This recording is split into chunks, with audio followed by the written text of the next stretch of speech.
May is one of my favorite months. The flowers are in bloom.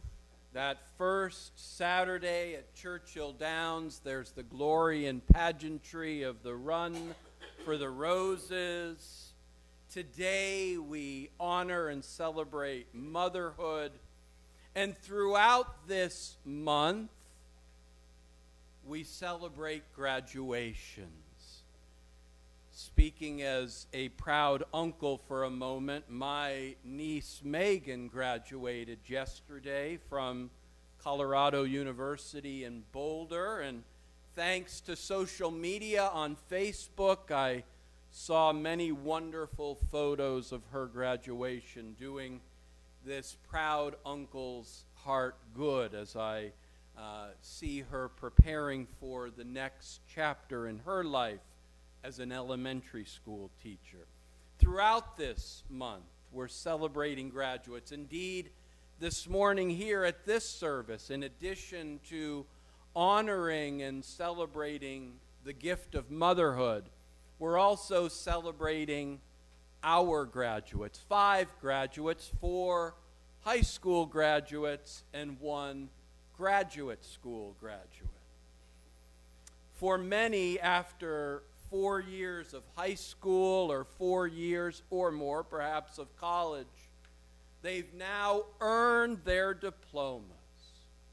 The members of the class of 2018 have been challenged to open their minds and hopefully also open their hearts. And in so doing, they've had the opportunity to acquire knowledge and skills that will help them to more fully realize their God-given potential. In a similar way, the disciples of Jesus, and in particular the apostles, they traveled with Jesus not for 4 years, but roughly 3 years during his earthly ministry. Their journey with Jesus over those 3 years required them to open their minds and open their hearts. And in opening their eyes and their hearts, they were able to see the world in a whole new way. Just as an effective educator changes the students that she or he teaches, the apostles and the other disciples were changed by Jesus, the divine teacher. As I think of the teachers that most impacted my life, the ones that come to mind for me did so much more than help me to learn. They mentored me. They embodied the values and the passion for learning that left me hungry to learn for the rest of my life. Here at St. Paul's, our Paul's Place ministry, we don't simply have tutors. Our adult volunteers are truly called to be mentors, embodying values and passions of the gospel. Jesus was just such a mentor for the apostles and the other disciples. Jesus' teaching went way beyond the sermons that he preached and the lessons that he taught.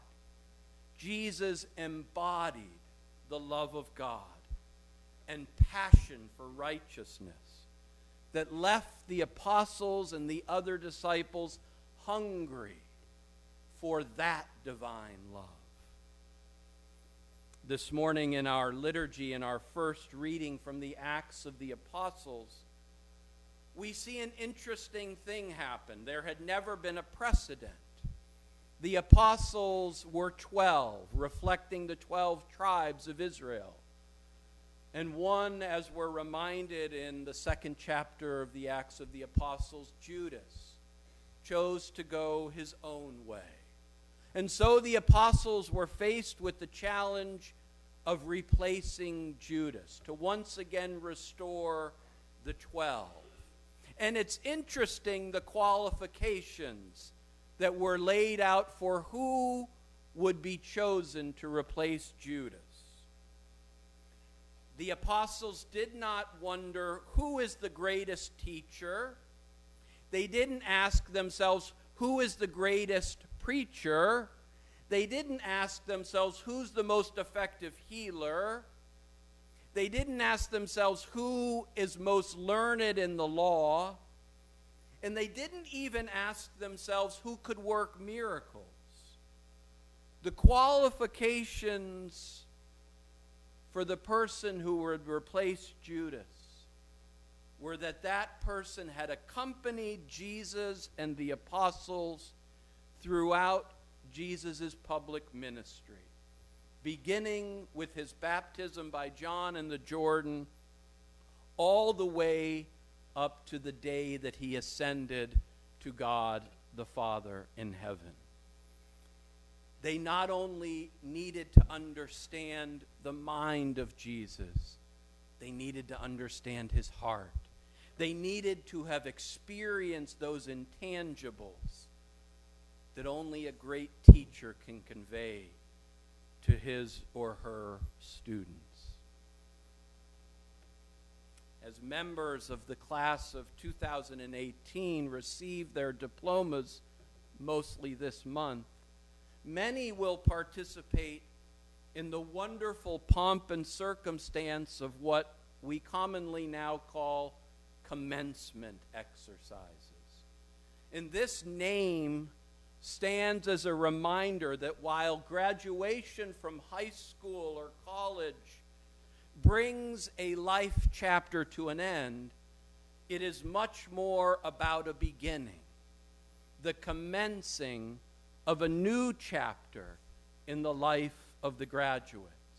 And so at graduation there is pride in what has been accomplished, but there's also great excitement and anticipation for what lies ahead.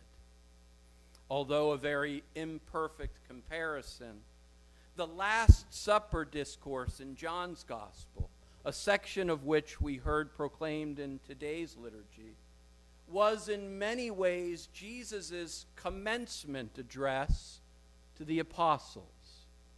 In his Last Supper discourse to the apostles, Jesus makes it clear that his earthly ministry is quickly coming to an end. He has taught and mentored the apostles and his other disciples for roughly 3 years. And now his hour, the hour of his passion and death, which will eventually lead to the joy of the resurrection, has come. The Last Supper in some ways is a farewell, albeit a temporary one. But in many ways it is just the beginning of the apostles and other disciples' new life in the Spirit, a life lived in the grace that comes from the death and resurrection of Jesus Christ. The Last Supper had 3 main elements to it. One was the washing of the feet. In that exercise of humility, Jesus gave the apostles, and he gave to you and me, an example of self-sacrificing, serving love that characterizes his followers. A second element to the Last Supper is that Jesus instituted the Eucharist. He gives the church the gift of his body and his blood as an eternal proclamation of the new and everlasting covenant between God and creation. But there's a third very important element to the Last Supper, as recorded in John's Gospel. And it's the prayer of Jesus to his heavenly Father. It's a prayer for unity. And we hear that proclaimed this morning in the Gospel. Jesus prays to his heavenly Father that his followers, that you and me, might live and love in union with one another. Male and female, Democrat and Republican, black and brown and white, Christian and Muslim. These encompass just a few of the many seemingly divides that separate us all too frequently these days, adding our own distorted daily relationships, and hostility seems to be engulfing our whole world. Suddenly, Jesus appears with a strange gospel of unity and joy. His message that our oneness with each other derives from him and his heavenly Father seems irrelevant and impossible. But oh, to those first apostles and disciples, and to all who have walked the journey of the spiritual life with Jesus, we know nothing is impossible with God. We know that our joy depends on our togetherness. And so perhaps today, as a great gift to God who loves us with a mother's love, a great Mother's Day gift to God, perhaps we can resolve at today's Eucharist to forgive and reconcile with at least one person. We will then experience a portion of Christ's joy, which he promised to all of us. I have told you this so that my joy may be in you and your joy may be complete. Pray God, we open our minds and we open our hearts to Jesus, the divine teacher, that we might know his joy and that we might share that in love with each other.